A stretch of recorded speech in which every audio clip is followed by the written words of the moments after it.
Hello everyone, আমি আজকে ডিম ভুনা করব। ফার্স্টে চুলায় ফ্রাই প্যান দিয়ে দিলাম সয়াবিন তেল।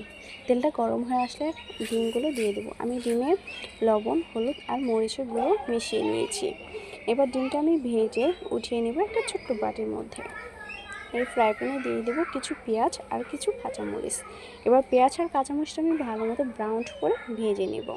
আর একটু তেল দিয়ে দিলাম, তেলটা কম হয়ে গেছে। তো আমি এখানে দিয়ে দিলাম আদা রসুন বাটা, টমেটো বাটা আর দিয়েছি পেঁয়াজ বাটা। এবার ভালো মতো মশলাটা আমি ভেজে একটু পানি দিয়ে দিলাম। এরপর হলুদের গুঁড়ো, মরিচের গুঁড়ো, ধনিয়ার গুঁড়ো, জিরের গুঁড়ো আর দিয়ে দেবো স্বাদ মতো লবণ। এবার মশলাটা আমি ভালো মতো কষিয়ে নিব।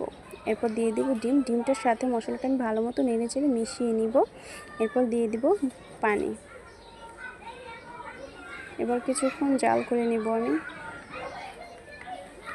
ডিমের পানিটা শুকিয়ে গেছে, ডিমের গা থেকে তেলটা ছেড়ে দিয়েছে, পানিটা শুকিয়ে এবার আমি একটা ছোট্ট কড়াইয়ের মধ্যে সার্ভ করে নিচ্ছি।